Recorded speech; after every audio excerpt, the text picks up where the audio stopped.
हमारे बीच में पधार चुके हैं श्रीमान ML कुमावत साहब, RPSC के चेयरमैन साहब। तालियों के साथ जोरदार स्वागत इनका।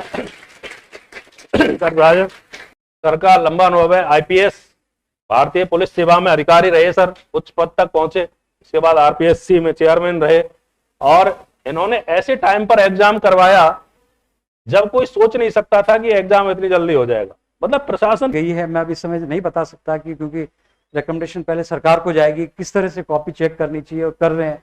राजस्थान पब्लिक सर्विस कमीशन सबसे अग्रणी है, नंबर 1, जिसको कि दूसरे top public service commission follow कर रहे हैं। और उसको भी आगे एक पब्लिक सर्विस कमीशन है भारत में, वो उससे भी आगे है, क्योंकि जनरली पहले स्केलिंग होता था, आपने स्केलिंग का नाम सुना होगा। स्केलिंग को खत्म करने के लिए हमने उस समय ये 4 पेपर्स जो कॉमन पेपर्स है, पहले पेपर्स अलग अलग होते थे, आपका हिस्ट्री का, आपके ज्योग्राफी का, आपका मैथमेटिक्स का, तो सब में समानता कैसे लाएं, तो उसको बोलते हैं स्केलिंग करना पड़ता है। आपके 200 में से 180 नंबर को इनके 160 के बराबर लाना पड़ता था, आपके 100 नंबर को 160 के बराबर लाना, क्योंकि हर सब्जेक्ट में बराबर नंबर नहीं आते, परंतु you are best in mathematics, you are best in physics, you are best in history, उनको सबको बराबर लाया जाता, वो किया जाता था। अब क्या किया जा रहा है कि एक प्रश्न को एक ही आदमी देखेगा सारी कॉपियों। तो ऐसा होता था कि पहले इन्होंने ये कम नंबर देने वाले किस बड़े होते हैं ना, बड़े स्ट्रिक्ट होते हैं, कोई लिबरल होते हैं, कोई तो अलग अलग होते हैं। तो अब बेस्ट तरीका जो निकल के आया कि इसमें भी हमने उनको बोल रहे हैं कि रिसर्च करिए आप कि बेस्ट प्रैक्टिसेस कहाँ हो रही है हिंदुस्तान के अंदर और बाहर के अंदर।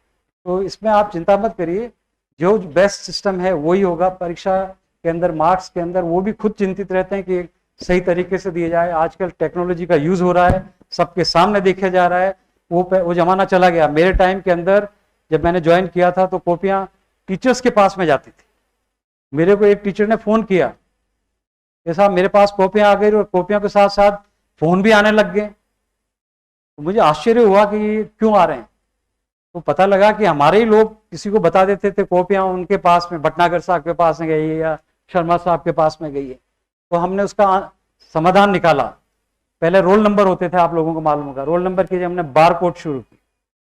बार कोड से नहीं पता लगता कि किसकी कॉपी, रोल नंबर छुपे रहते। अभी भी किसी टीचर को नहीं मालूम होता कि कॉपी किसकी है। तो बार कोड का सिस्टम शुरू किया। फिर हमने मुख्यमंत्री जी को कहा कि यही मुख्यमंत्री थे, उन्होंने काफी मदद की। हमने कहा कॉपियां केवल पब्लिक सर्विस कमीशन में ही जचनी चाहिए, कि जब बाहर चली गई तो पता नहीं कौन किसको अप्रोच कर रहा है। और सबको मालूम है कि भाई यहाँ पर अजमेर के अंदर या जयपुर के अंदर हिस्ट्री का सबसे बड़ा प्रोफेसर कौन है, तो सब ज्यादा गुरुजी आपके पास तो आई होगी, तो उनको नहीं मालूम, पता लगा लेते हैं किसके पास गई। अब गुरुजी को खुद को वहां जाना पड़ता है, गुरुजी के ऊपर भी कैमरा देखा जा रहा है कि भाई देखते हुए कि ना फोन होता है नहीं होता। तो कॉपियां बिल्कुल सही तरीके से ही जचती है, आप उसमें शक और संदेह मत करिए, आप तैयारी अच्छी करिए। और उसमें मॉडरेटर भी होते हैं, जहां पर अभी एक ही व्यक्ति नहीं देख रहा है तो उसमें किसी को बहुत ज्यादा नंबर आ गए तो उसको देखा जाता है। एक जैसे 100 में से 70 मैक्सिमम दे रहे हैं एक पर्टिकुलर या 80 दे रहे हैं, किसी को 90 आ गए तो 2 व्यक्ति और देखते हैं कि इसने ऐसा क्या लिखा जिसके कारण से 90। तो अपनी प्रतिष्ठा बनाए रखने के लिए, इंटीग्रिटी बनाए रखने के लिए पब्लिक सर्विस कमीशन भी इस पे चिंता करती है, कार्रवाई करती है और नए नए तरीके निकाल के लाती है। तो थैंक यू वेरी मच। अब आप जो सफल हुए हैं उनको सुनिए और विश यू वेरी बेस्ट।